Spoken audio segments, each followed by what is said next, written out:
Eu ia falar sobre Hebreus 7, mas aí eu vou pedir para quem está aí na mesa dar uma empurradinha nesse microfone aqui de leve. Assim. Mas aí eu achei que eu não dava para falar de Hebreus 7, eu tinha que falar de Hebreus 6. Mas para falar de Hebreus 6, eu descobri que eu tinha que falar de Hebreus 5. O certo seria começar no capítulo 1, mas não vai dar. Eu tenho um sonho assim antigo, meu, muito particular, de estudar essa carta inteira. Eu tenho certeza de que há tesouros tremendos na carta aos Hebreus. Mas eu não sei porque toda vez que eu leio qualquer trecho de Hebreus, eu fico embevecido com o que eu vou lendo assim, embora eu não consiga compreender a profundidade que há naquilo tudo. Mas eu queria falar um pouco sobre Jesus. E eu quero pegar o exemplo de Jesus e tomar para as nossas vidas. Tem algo a ver com algo, tem a ver com algo que eu estive conversando em casa ontem. Tem algo a ver com as nossas vidas. E vamos lá. Versículo 1. Porque todo sumo sacerdote, eu estou no capítulo 5, perdão. Porque todo sumo sacerdote, sendo tomado dentre os homens, é constituído nas coisas concernentes a Deus, a favor dos homens, para oferecer tanto dons como sacrifícios pelos pecados. E é capaz de condoer-se dos ignorantes e dos que erram, pois também ele mesmo está rodeado de fraquezas.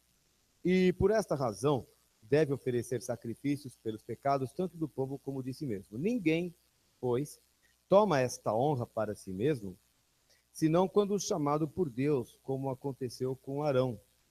Assim, também Cristo a si mesmo não se glorificou para se tornar sumo sacerdote, mas o glorificou aquele que lhe disse: Tu és meu filho, eu hoje te gerei. Como em outro lugar também diz: Tu és sacerdote para sempre, segundo a ordem de Melquisedeque. E ele, Jesus, nos dias da sua carne, tendo oferecido com forte clamor e lágrimas, orações e súplicas a quem o podia livrar da morte, e tendo sido ouvido por causa da sua piedade, embora sendo filho, aprendeu a obediência pelas coisas que sofreu. E tendo sido aperfeiçoado, tornou-se o autor da salvação eterna para todos os que lhe obedecem, tendo sido nomeado por Deus sumo sacerdote, segundo a ordem de Melquisedeque. Eu vou parar um minutinho por aqui, tá? O texto está falando que Jesus foi nomeado por Deus sumo sacerdote, segundo a ordem de Melquisedeque. Filho, isso é uma Bíblia ou é outra coisa? Não é, né? Como é que eu sabia? Eu sou profeta. Ele sabe disso. Jesus foi feito sumo sacerdote segundo a ordem de Melquisedeque. Depois ele vai explicar sobre a ordem de Melquisedeque. Eu não vou explicar isso hoje, não é essa a minha intenção, mas era uma categoria elevada de um sacerdócio. E no versículo 5, fala que Cristo não quis arrogar ou chamar para si esta cláusula ou este nome. Não foi Cristo que pôs essa titulação em si mesmo. Na verdade, Cristo não se glorificou para ser sumo sacerdote. Mas quem disse, tu és meu filho, hoje te direi, este foi que o glorificou. Quem foi que disse a Jesus, tu és meu filho, hoje eu te direi? Foi Deus Pai. Deus Pai, ele mesmo, né, constituiu Jesus como sumo sacerdote. O capítulo 5 começa falando qual é a finalidade do sumo sacerdote. Ele diz que o sumo sacerdote é constituído para tratar dos assuntos relativos a Deus ao nosso favor, ou em nosso favor. Então, o sumo sacerdote oferecia dons e sacrifícios pelo povo para o perdão dos pecados do povo. E é isso que Cristo fez por nós quando esteve na cruz. Ele ofereceu o sangue e o perdão por meio do sangue, e depois ele oferece os dons, porque o Espírito Santo está em nós hoje. E nós recebemos de Cristo tanto a salvação, o perdão dos pecados, como os dons para continuar exercendo o ministério de Cristo, né? Jesus tinha de estar em carne, porque fala aqui que o sumo sacerdote tinha que ser tomado de entre os homens, e diz que ele devia ser capaz de se compadecer dos que erram, dos que pecam. Porque ele, o sumo sacerdote, também estava rodeado de fraquezas e podia ser bem possível que ele mesmo caísse. A Bíblia fala que Jesus foi tentado em todas as coisas. Jesus tinha de ser feito homem, tinha de nascer entre nós para que pudesse experimentar o que nós experimentamos como seres humanos. Então, quando nós falamos assim, ai Deus, se o Senhor soubesse o que eu passo aqui na terra, Ele sabe. Ah, mas a minha tentação é muito forte, se Jesus soubesse, Ele sabe. Mas com uma diferença, Ele não pecou. E porque Ele não pecou, eu também não preciso pecar mais. Eu não preciso ser escravo do pecado, porque Ele é meu sumo sacerdote. E o que Jesus provou para nós, como homem, é que é possível viver na terra e fazer integralmente a vontade de Deus. É possível. É possível. Nós achamos que é impossível, porque nós somos nascidos em pecado. E nós falamos assim, para mim não tem jeito, porque eu sou desse jeito mesmo, porque eu nasci assim, porque eu cresci assim, porque etc. Eu vou ser desse jeito até morrer. Não, não, não, não, não. Nós não seremos assim sempre. E nós não precisamos ser, porque nós temos em nossa vida de Cristo. Se eu depender de mim, eu estou lascado. Mas se Cristo viver a vida dele em mim, eu tenho vitória. Eu ando em vitória. Mas Jesus chegou a essa condição por causa do versículo 7. E enquanto ele esteve aqui, naqueles 33 anos, na sua carne, o texto fala que ele ofereceu clamor com lágrimas, muitas orações e súplicas para que ele fosse liberto da morte, para que ele não tivesse de passar por aquele sacrifício.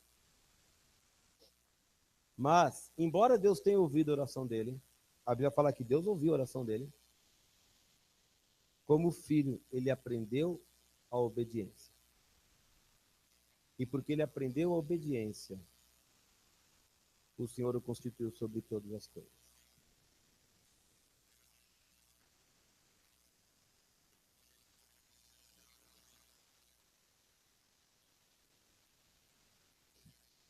Filipenses 2,8 fala que Cristo se humilhou e foi obediente até a morte. Deus mandou que o Filho fosse à cruz. Deus Pai ordenou e ele obedeceu. Vá à cruz. E ele falou, tá bom, eu vou. Mas se for possível, afasta de mim o cálice. E eu imagino Deus Pai falando, não é possível. Não tem saída. Não existe outra forma. Você precisa ir à cruz. Então eu vou. Se você fizer uma... E eu queria falar um pouco sobre obediência. Nós temos uma crise de obediência no mundo. O grande problema do ser humano é que desde Adão, quando Deus falou não faça, Adão falou eu vou fazer. O grande problema do nosso pecado é que nós temos que resolver quem é que manda a nossa vida. Eu vou fazer a minha vontade ou eu vou fazer a vontade de Deus. Foi Deus que estabeleceu a obediência. A obediência é uma condição sine qua non. Sabe o que significa sine qua non, Doroti? Eu vou explicar para vocês. Você é jovem aqui, recente. Sine qua non significa sem a qual não. É uma condição que, se não for cumprida, não há como acontecer.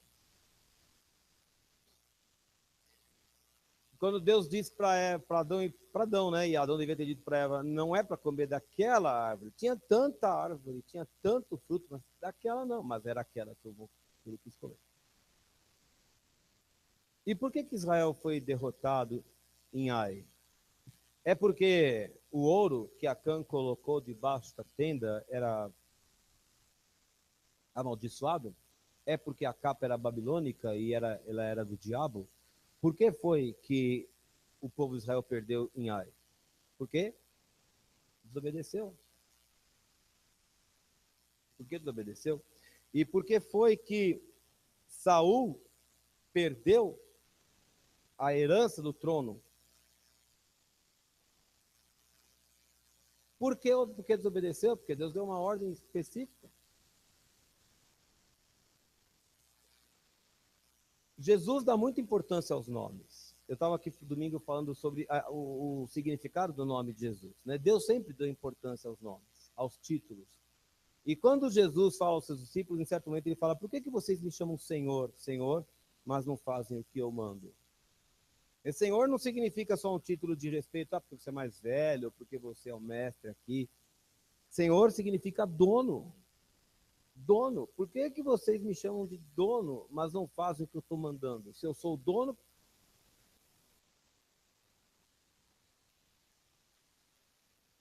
E toda vez que a gente decide que a gente vai andar em insubmissão em relação às coisas de Deus, a gente traz maldição para a nossa vida.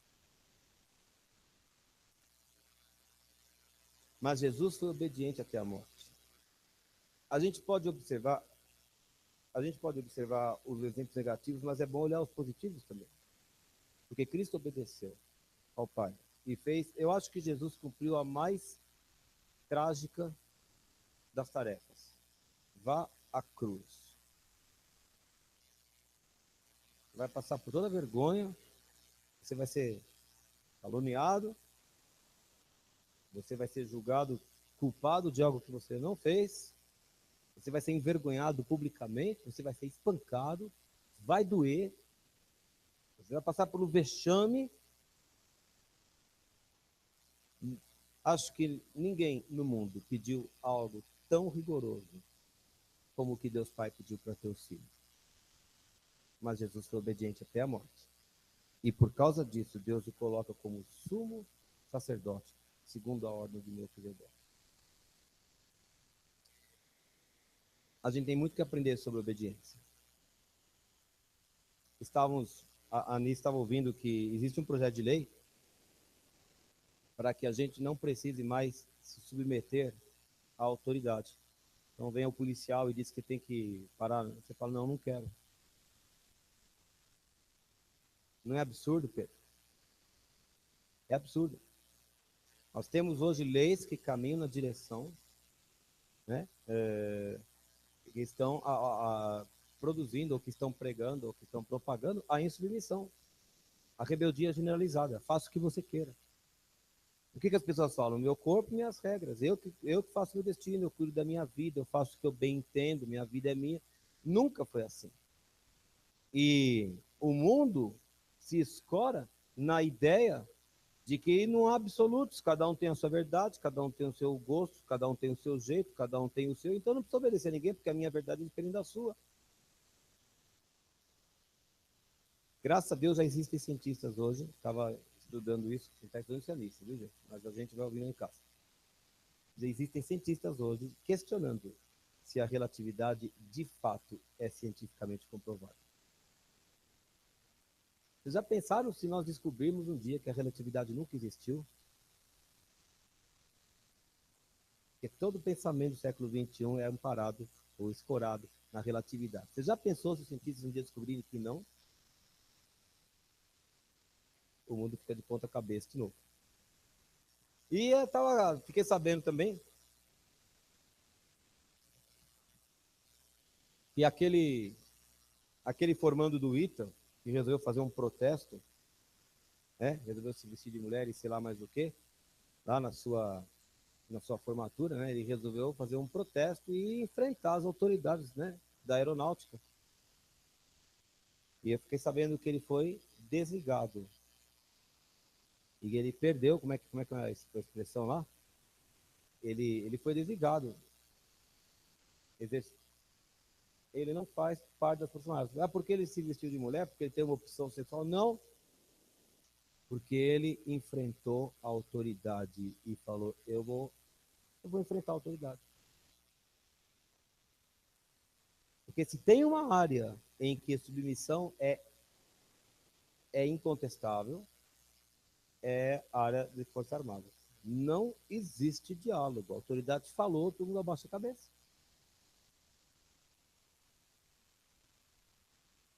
E quer saber? Está certíssimo. Agora veja bem, se entre os homens,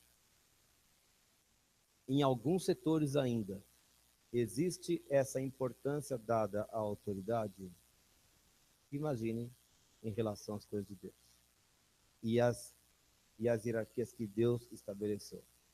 Na família, Deus estabeleceu hierarquia. Marido, pai. Na igreja, Deus estabeleceu hierarquia. Pastor. Nós queremos a bênção de Deus em tudo que fizermos? Vocês querem a bênção de Deus em tudo que fizerem? Vamos aprender a andar em submissão. Das igrejas que nós temos, acho que você não se importa de falar.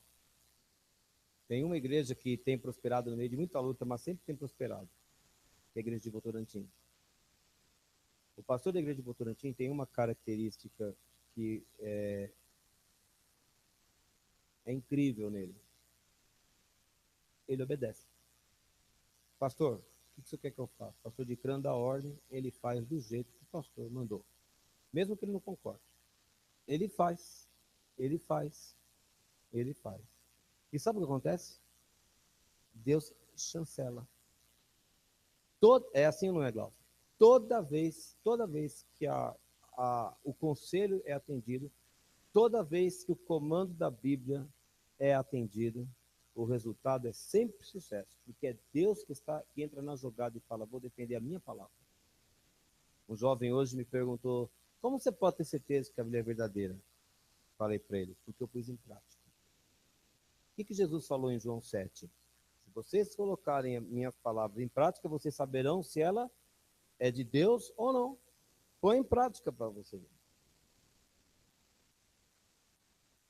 Um jovem vinha à igreja nesse final de semana.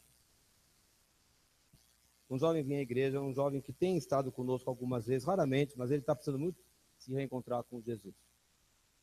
E não veio, acabou que ele não veio. Depois ele me chamou lá no Facebook e falou, cara, você não acredita, eu estou muito mal, será que Deus perdoa esse meu pecado? Porque eu não fui, porque eu perdi a hora, porque eu me distraí com o celular. Literalmente foi o que ele escreveu. Eu perdi a hora do culto porque eu me distraí com o celular. Se ele conhecesse Mateus 6,33, o que diz Mateus 6,33? Primeiro lugar, você busca o reino de Deus e o resto vem depois. Se fosse a prioridade no coração dele, ele não ia perder a hora. Então, quando a palavra do Senhor fala, aí ele escreveu, será que Deus perdoa esse pecado? Eu falei, Deus perdoa. A pergunta é se você está disposto a mudar de atitude e colocar Deus como primeiro na sua vida.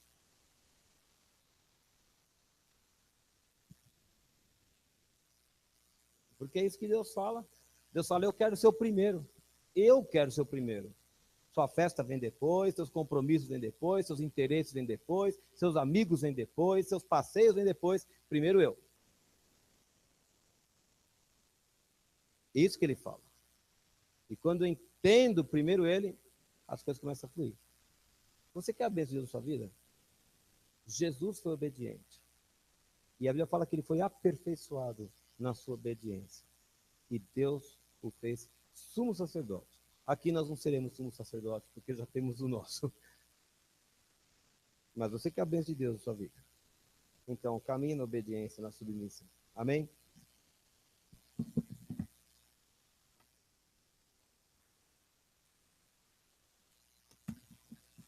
Aleluia, glória a Deus. Primeiro, eu quero honrar o homem de Deus, pastor de Crã, que na hora do louvor, eu estava ali, né, e a gente estava cantando, e o pastor veio orar comigo, e ele falou que para o Senhor esquentar minhas mãos. Na hora que ele começou a orar, eu senti minha mão formigar e começou a esquentar. E pastor, o Senhor orou, é tudo que eu estava orando para o Senhor, assim, com as coisas do trabalho. Glória a Deus, glória a Deus. E é engraçado, o pastor Francisco, ele costuma dizer, aliás, eu ouvi ele dizer isso uma vez, né, que Deus dá a palavra para ele antes dele vir para o culto, às vezes. Às vezes, né, acontece no louvor, às vezes o Senhor dá em casa. E comigo isso acontece também muitas vezes. Tanto que a palavra que o Senhor me deu aqui, ele me deu ontem a palavra, né? E é engraçado porque a gente nunca sabe quem vai estar, quantas pessoas. Mas Deus é bom, né? Deus é bom, glória a Deus. E eu sempre subo aqui com um tremor no coração muito grande, porque a gente tem que sempre ser fiel com a palavra de Deus, né? Mas o texto é em Provérbios 3:7. Diz assim: Não sejas sábio aos teus próprios olhos. Teme ao Senhor e aparta-te do mal. Será isto saúde para o teu corpo e refrigério para os teus ossos. É engraçado porque o pastor Fábio começou a falar de obediência. Eu falei, caramba, glória a Deus. E o que o Senhor me falava é isso, sabe? Que ser sábio aos próprios olhos é uma coisa. Eu vinha meditando esse texto quando eu vinha para cá. E eu pensei em alguns exemplos e o que o Senhor me colocou no meu coração é que isso é uma coisa espiritual, na verdade. Porque, por exemplo, muitas igrejas eu sei que elas não gostam que os seus membros escutem música do mundo. Na verdade, tem muitas igrejas que isso é normal. E eu não julgo essas igrejas se isso é normal ou não, mas eu sei como isso afeta a minha alma. Eu sei como isso. Às vezes eu pego meu violão, isso eu não faço mais, mas às vezes eu ia tocar uma música do mundo e como o Espírito Santo, instantaneamente, ele gritava no meu coração que aquilo era errado. Sabe, aqui diz, não seja sábio aos teus próprios olhos. Muitas vezes a gente olha assim e fala, não é nada, pô, música do mundo, isso vai fazer de mal comigo. Mas aqui fala, teme ao Senhor e aparta-te do mal. A gente às vezes não está vendo, parece algo que não é nada. Pô, música do mundo, não vai fazer nada, mas aquilo mexe com a nossa alma. Várias vezes, quando eu escutava, aquilo mexia com a minha alma. Às vezes eu pedia perdão para o Senhor, como é que eu, sabe, depois posso louvar o Senhor com toda essa coisa dentro de mim, com aquilo que, as palavras que as pessoas cantam nessas músicas, quem inspira essas palavras, sabe? Outra coisa que eu pensei foi a questão de bebida mesmo. Eu, graças a Deus, não bebo. Mas muitas pessoas na igreja não se incomodam de, vou sair com o pessoal e tudo bem, eu não vou beber, mas eles vão beber. E até quando vai durar isso? Até quando você vai estar ali no meio das pessoas e aquilo não vai te influenciar? Aqui diz aparta-te. Sabe, eu não vou ali sabendo, não vai acontecer nada, eu me garanto. Não. A Bíblia não diz isso, a Bíblia diz aparta-te. Aparta-te. Teme ao Senhor. Porque você, aqui diz, teme ao Senhor, será saúde para o teu corpo, refrigério para os teus ossos.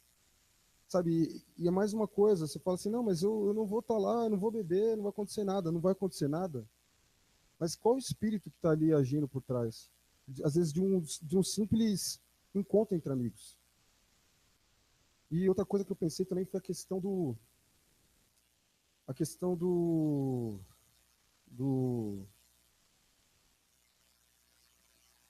eu esqueci, peraí, o que eu ia falar. Mas a verdade é que eu creio que o Senhor nos ama. Isso é verdade, a Bíblia diz isso. E quando o Senhor nos repreende, Ele quer sempre o melhor para nós. Às vezes nós olhamos e falamos assim, cara, mas eu não posso fazer nada, então não é isso. O Senhor, Ele quer o melhor para nós, quer o melhor para você. Lembrei o que eu ia falar. Às vezes a gente conhece garotas no mundo, eu estou lá no meu trabalho, e eu confesso, tem garotas muito bonitas na faculdade, e a gente fala assim, não, eu vou, só ser amigo, só conversar, não vai acontecer nada. Mas até onde isso vai? Até onde isso vai? Sabe, não seja sábio aos teus próprios olhos. Não fala assim, eu consigo, eu sou bom, não vai acontecer nada. Não, aparta-te do mal. Isso será refrigério, saúde para o teu corpo. Glória a Deus.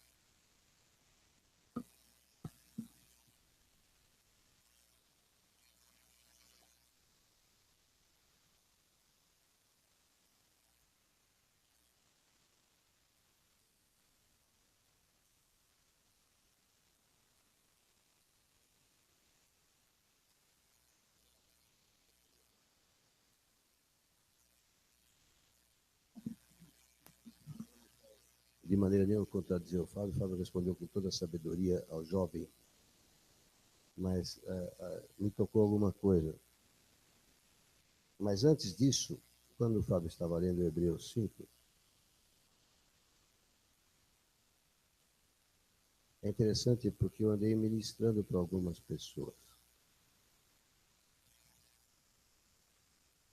E algumas pessoas pensam que falta na igreja atividade para os jovens, isto e aquilo. E o senhor estava me fazendo recordar que no começo da igreja, na minha casa, tinha uma reunião de jovens nos sábados. Mas os jovens que iam lá fazer aquela reunião, eles já tinham a unção do Espírito como nós a manifestamos. Vários deles. De modo que quando eles oravam, as coisas aconteciam. Quando eles davam a palavra profética, quando eles impunham as mãos, as pessoas caíam no poder do Espírito. E hoje, nossos jovens não têm isso, então eles ficam sem saber exatamente o que fazer. Vou dar um estudo profundo lá para os outros, e fica esta coisa. E hoje eu senti de Deus que eu devia estar impondo as mãos sobre umas pessoas que já manifestaram um anseio de servir a Deus. Mas eu lembro, eu estou aqui porque quando ele leu capítulo 5, verso 1,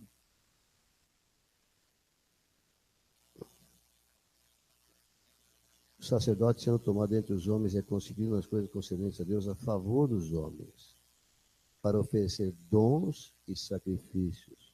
E é capaz de condoer-se dos ignorantes e dos que erram, porque ele tem que levar algo para mudar. É capaz de condoer-se.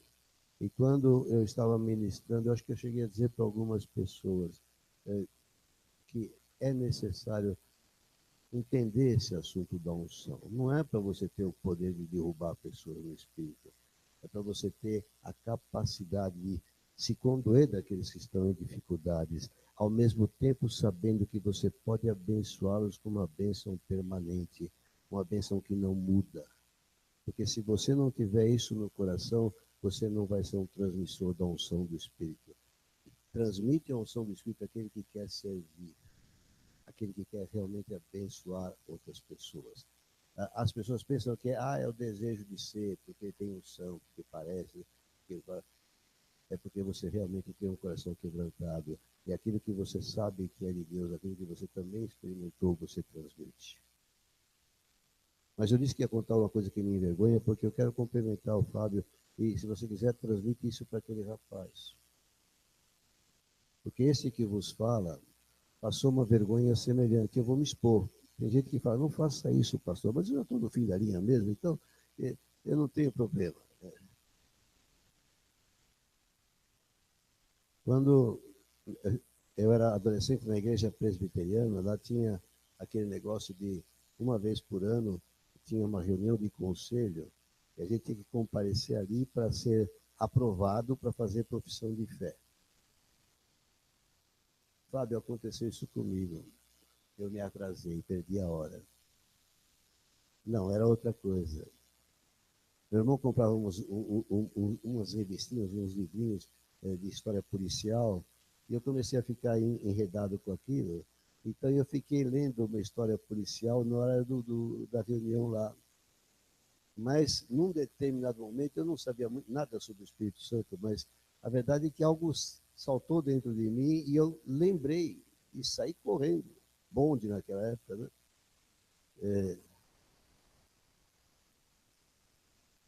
Não era eu que corria, como eu disse, era o metrô, era o bonde. Eu só precisava sentar, se achasse lugar. Mas eu cheguei lá, e cheguei atrasado, passando no carão, e aqueles homens vetustos, depois você explica o que é vetustos. Hein?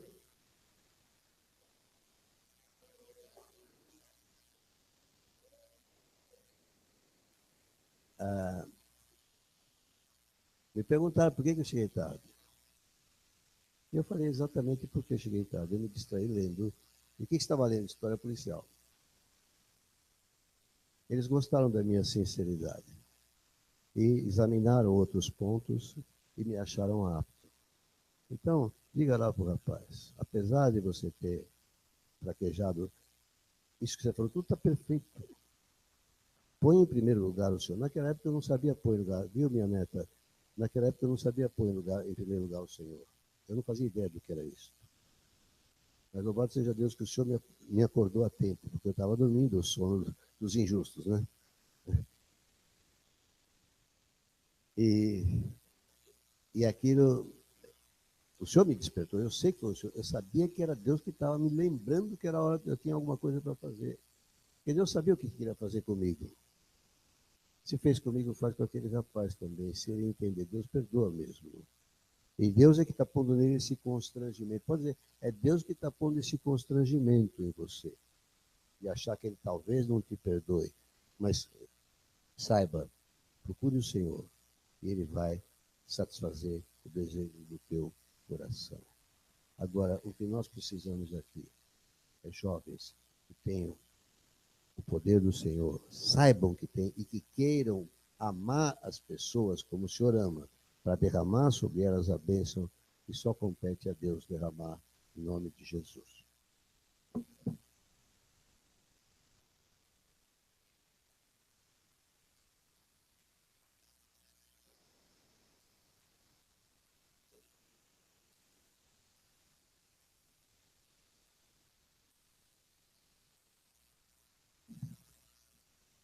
Acho que uma das primeiras coisas que mudou dentro do meu jeito de pensar quando nós recebemos a unção no braço foi exatamente antes havia uma indiferença. Eu via as pessoas com alguma necessidade e você até tá bom, né? Que pena. E a unção do Senhor, ela te transforma de uma forma que você consegue enxergar a necessidade do outro e você sabe que a pessoa que te ungiu, ela mesma tem poder para exercer diferença na vida do outro. Então, o amor de Deus, ele começa a se tornar mais real. As coisas que você lê na Bíblia, elas saltam, elas deixam de ser um conhecimento teórico e, de repente, você começa a viver Bíblia. Então, é o que a gente ensina aqui. Não sei nem porque eu estou falando isso. Porque não é unção por sair rolando ou para ficar falando em línguas altas, como eu faço muitas vezes e deixo vocês um pouco surdos aqui na igreja, mas é a unção que manifesta o poder de Deus, o amor de Deus e a transformação de Deus. É isso que a gente crê, é isso que a gente vive. Semana passada, eu estive em Votorantim, Sorocaba. Eu nunca sei, que é tudo ali perto. Acho que eu estava em Sorocaba, mas a igreja fica em Votorantim. E passei uma semana lá incrível, irmãos. Deus falou muito comigo, questões pessoais, questões de ministério. Eu fui muito confrontada por eles, mas sem a intenção deles de fazer isso, que foi lindo, porque eu sabia que era o Senhor falando comigo. E na quarta-feira eu estava lá, meu pai me ligou. Minha madrasta tinha tido umas dores abdominais e, como todo brasileiro, taca ali do Buscopan por conta. E aí melhorou, estava melhor, com menos dor. Na quarta-feira, meu pai tinha um exame de rotina, eles foram os dois para o hospital. Chegando no hospital, meu pai falou assim, você não quer aproveitar e passar no médico? Ela falou, não, eu estou melhor, já estou sem dor. Ela estava sem dor porque ela estava à base de Buscopan uns 3 dias. Resumo da conversa, para fazer uma história longa, curta, era o apêndice, o médico não deixou nem ela voltar para casa, ela subiu direto para o centro cirúrgico, não fez por vídeo, porque aquele treco podia estourar na mão do médico ou dentro dela, o que era pior, porque, para quem não sabe, assim, estourou, morreu. Tem meio termo. E ela foi para o centro cirúrgico, tirou a tempo, mas foi um livramento, irmãos, foi um livramento de morte na nossa família, porque eu brinco que a minha madrasta é minha boadrasta, é minha amiga. Esses milagres que Deus faz na vida do crente, eu vivo esse milagre. A minha madrasta é minha amiga. Então, foi um livramento para nós. Eu queria glorificar o Senhor por nos guardar de uma coisa dessa. Ela está se recuperando, é uma cirurgia, óbvio. Mas perto do que poderia ser e do que ela está ótima, não tem nem o que falar. Então, Jesus nos guardou, graças a Deus. Amém? Estarei indo para o papai amanhã. Não posso comer muita comida mineira, mas só um pouquinho pode. Mas eu queria que você abrisse rapidamente, então, em 1 Samuel, capítulo 1. Queria muito seguir a linha do pastor Fábio sobre obediência. Não tem muito a ver aqui, mas se um tem salmo, outro tem cântico, outro tem profecia, eu tenho 1 Samuel e outros 2 textos para compartilhar. Tá bom? 1 Samuel 1, verso 9. Após terem comido e bebido em Siló, estando ali o sacerdote assentado numa cadeira junto a um pilar do templo do Senhor, levantou-se Ana e, com amargura de alma, orou ao Senhor e chorou abundantemente, e fez um voto dizendo: Senhor dos exércitos, se benignamente atentares para a aflição da tua serva, e de mim te lembrares, e da tua serva te não esqueceres, e lhe deres um filho varão ao Senhor, o darei por todos os dias da sua vida, e sobre a sua cabeça não passará a navalha. Eu vou para o verso 16, tá? 1 Samuel 1,16. A Ana está conversando com o sacerdote, com ele. Não tenhas, pois, a tua serva por filha de Belial, porque pelo excesso da minha ansiedade e da minha aflição é que tenho falado até agora. Então lhe respondeu Eli: vai-te em paz, e o Deus de Israel te conceda a petição que lhe fizeste. E disse ela: ache a tua serva à mercê diante de ti. Assim a mulher se foi o seu caminho e comeu, e o seu semblante já não era triste. Então, naquela época era muito importante que a mulher fosse mãe. E o marido da Ana tinha outra esposa, e a outra esposa tinha um monte de filho, e a Ana mesmo não tinha nenhum. E aí, quando ele ia uma vez por ano oferecer sacrifício, ele dava a porção dobrada para Ana, mesmo ela não tendo filhos. Mas a Ana, ela só chorava pelo que ela não tinha. E parece eu e você, que a gente consegue ver tudo que a gente ainda não tem, o que não recebeu, o que não chegou, a promessa que não cumpriu e chorar por isso, do que agradecer ao Senhor por todas as coisas que Ele tem feito. Mas aí a Ana, parece que ela dá um basta e fala, eu vou orar, vou orar na casa de Deus. E ela está lá, ela está clamando tanto que ele falou, essa mulher está muito louca, tomou todas, veio aqui na casa de Deus. Ele já ia mandar ela embora, falou, não, tá tudo certo, mas tá tudo errado, é porque eu estou muito aflita. Ele falou, então vai-te em paz. Eu nem sei se ele declarou isso, Pedro, do tipo, vai-te em paz, tipo, ungindo a mulher, receba o que você precisa, ou se ele só estava querendo se livrar dela. O fato é que aquela palavra lançada no mundo espiritual gerou alguma coisa, porque diz o verso 18, que o semblante da Ana já não era mais o mesmo. E aí continua a história e fala assim, levantaram-se de madrugada, adoraram perante o Senhor, voltaram e chegaram à sua casa Ramá.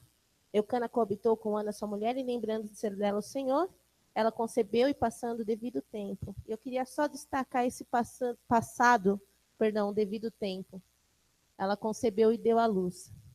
Existe sempre um tempo entre aquilo que a gente ora para o Senhor e o tempo em que o Senhor realmente vai conceder aquilo. Ou aquilo que você pede, um tempo de resposta, porque não também é um tipo de resposta de Deus. Não é a nossa preferida, mas não também é resposta. Às vezes eu espero um pouco, e às vezes sim, com certeza, mas não agora. Então, existe sempre um tempo devido para que o Senhor conceda aquilo que a gente está pedindo. Eclesiastes 3:11 fala assim que o Senhor faz todas as coisas perfeitas no seu devido tempo. E eu também lembrei de Salmo, capítulo 1, fala, acho que o verso 3, não sei, fala que no devido tempo dará o seu fruto. Existe um tempo certo determinado por Deus sobre todas as coisas. Existe o nosso tempo, o Cronos, que é o que a gente vive com pressa, mas existe o Kairos, o tempo de Deus. E nós estamos terminando um ciclo, 2016, e vai começar um ciclo novo. E eu creio que a nossa vida ela não é cíclica, ela não tem que ficar girando, mas eu creio que o Senhor tem ciclos. E minha oração é que o Senhor faça com que 2017 seja o tempo devido para novas coisas na nossa vida. Eu sei que você tem clamado por muitas coisas em áreas pessoais, no teu ministério, ou mesmo pela igreja. Eu tenho clamado coisas, eu tenho pedido coisas impossíveis, muito impossíveis para Deus. Você também tem pedido? E você precisa praticar pedir coisas impossíveis para Deus, porque Ele é o especialista de coisas impossíveis. Aquilo que está às tuas mãos, você faça bem feito e faça com todas as suas forças. Mas aquilo que é impossível, você pode contar com o Senhor a seu favor, que trabalha por você, que ama você e tem o melhor para você. Aliás, se o Senhor te disser não para alguma coisa, fique feliz. Porque se você estava pensando uma coisa muito legal e Deus te disse não, quer dizer que Ele tem uma muito melhor daquilo que você estava pensando. Então, glória a Deus pelos nãos que Ele nos dá. Mas no devido tempo, o Senhor libera coisas para nós. Eu não sei por que eu estou falando essas coisas hoje, irmãos, mas eu creio que o Senhor começa um tempo, que encerra um tempo e chega esse tempo devido, e que o Senhor libera coisas para nós. E eu vejo caixas de presentes enquanto eu estou falando essas coisas. Que o Senhor derrame sobre as nossas vidas aquilo que a gente tem reclamado. Que este tempo, feche os seus olhos. Jesus, que esse tempo que se chama hoje seja o tempo devido. O tempo devido para o fruto, o tempo devido para as promessas, o tempo devido para realizações de coisas. Eu não quero ficar fazendo alusão a encerramento de ano, ao começo de ano, mas eu peço, Senhor Jesus, que o Senhor inicie um novo ciclo na nossa vida individual e como igreja.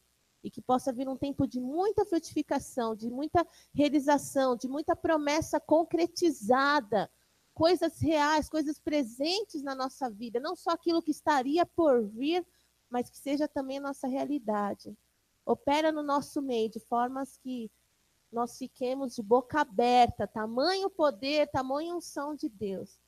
E, Pai, não só aquilo que é para nós mesmos, mas aquilo por quem nós oramos, por quem nós intercedemos, por vida que nós encontramos no nosso dia a dia. Tira de nós a indiferença para que essas pessoas também sejam tocadas pelo poder de Deus através das nossas vidas. Que chegue o tempo delas também, Senhor Jesus, através das nossas vidas, que sejamos instrumentos de Deus para abençoar outros, em nome de Jesus. Amém? Espero que eu não tenha sido confusa, mas é isso aí. Tchau.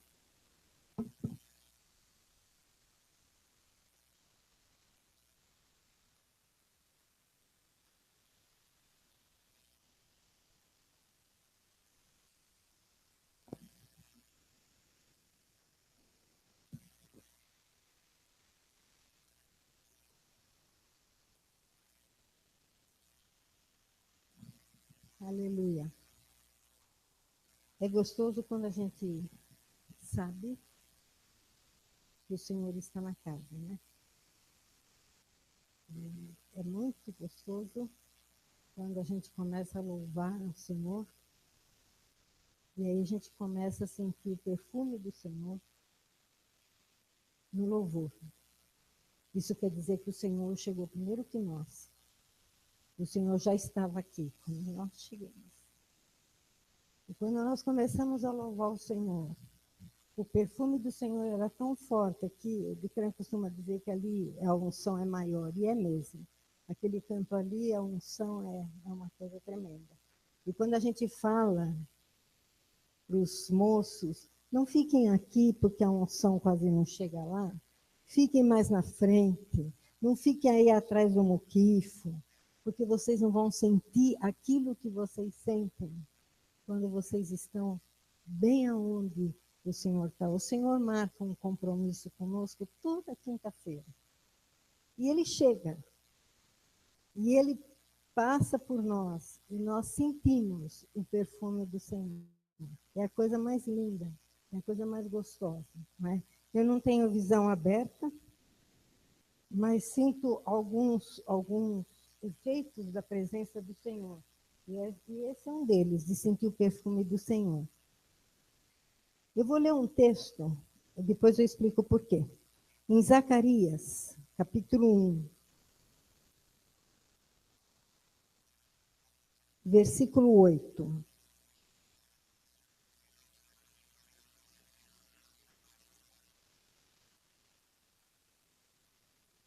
Acharam?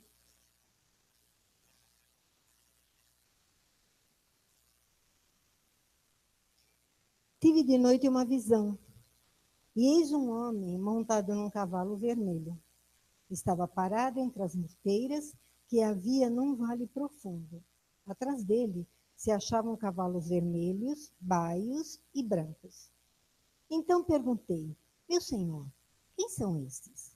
E respondeu-me o anjo que falava comigo, eu te mostrarei quem são eles.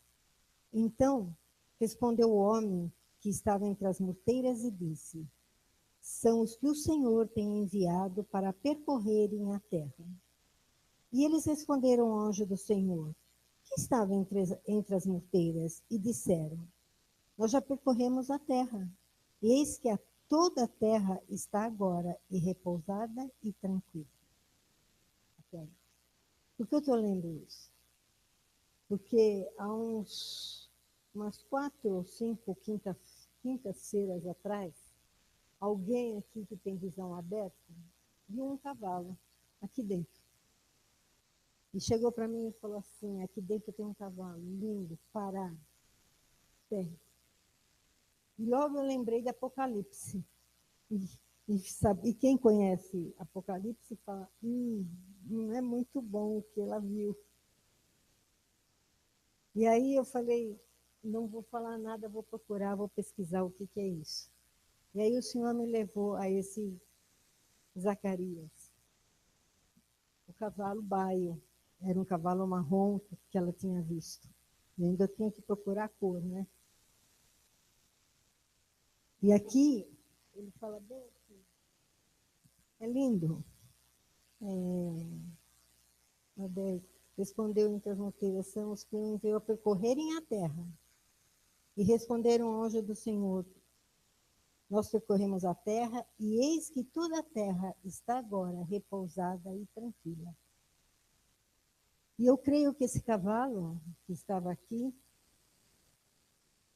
veio percorrer a nossa igreja, veio percorrer aqui. E voltou para o Senhor e disse, está tranquilo lá.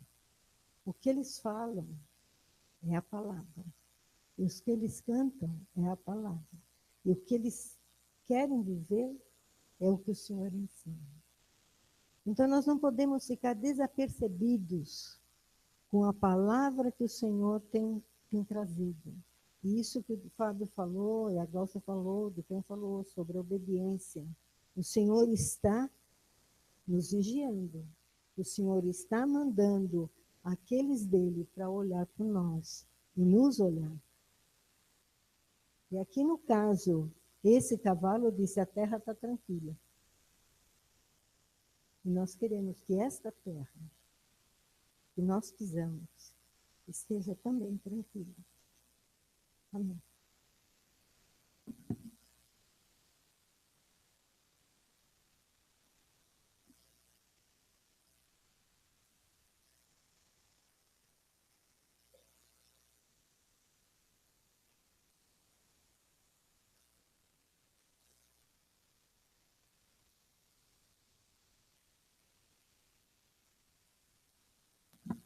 Mais alguém? Rapidinho, 1 minuto? Então vamos ficar em pé para encerrar o culto? Ai, que o Senhor olhe sempre para nós, encontre a palavra fielmente pregada e o louvor sempre muito fiel a Ele.